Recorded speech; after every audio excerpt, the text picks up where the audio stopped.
ஒரு உளவு ராணி மற்றும் ஒரு இமயமலை ராஜ்யத்தின் முடிவு. சிக்கிம் எவ்வாறு முடியாட்சியில் இருந்து ஜனநாயகத்திற்கு மாறியது என்பதன் கதை இது. 1950ஆம் ஆண்டு ஒப்பந்தத்தின்படி இமயமலை ராஜ்யமான சிக்கிம் இந்தியாவின் பாதுகாப்பிற்கு உட்பட்ட ஒரு மாநிலமாக செயல்பட்டது.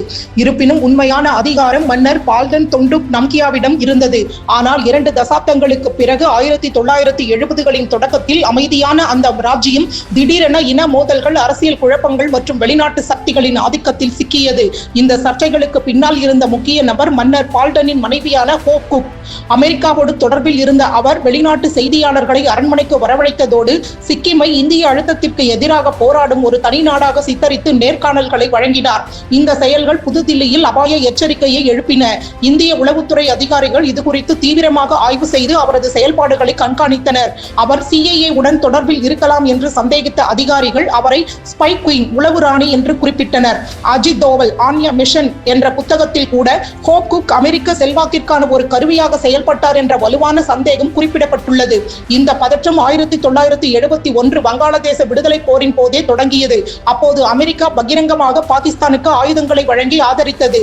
இது இந்தியாவுடனான உறவில் விரிசலை ஏற்படுத்தியது. இதனால் இந்தியா மற்றும் சீனா ஆகிய இரு நாடுகளுக்கும் எதிராக சிக்கிமை ஒரு மூலோபாய அழுத்தம் கொடுக்கும் மண்டலமாக CIA பயன்படுத்தக்கூடும் என்ற கவலை எழுந்தது. விரைவில் சிக்கிமில் உள்நாட்டு அமைதியின்மை ஏற்பட்டது. மக்கள் தொகையில் சுமார் 75% பங்கு வகித்த நேபாளி மக்கள் ராணியின் செல்வாக்கின் கீழ் மாநிலத்தில் இனக்கலவரத்தை தூண்டினர். போராட்டக்காரர்கள் காவல் நிலையங்களை கைப்பற்றினர்.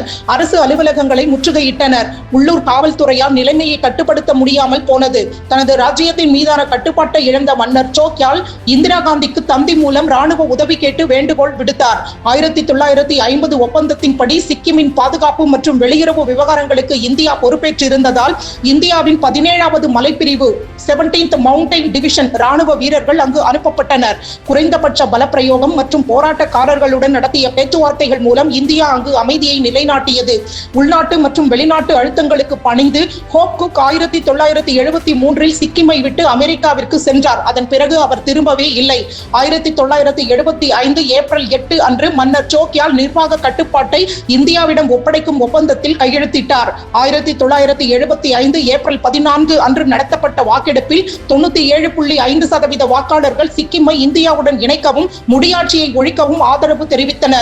இறுதியாக 1975 மே 16 அன்று சிக்கிம் அதிகாரப்பூர்வமாக இந்தியாவின் 22வது மாநிலமாக மாறியது.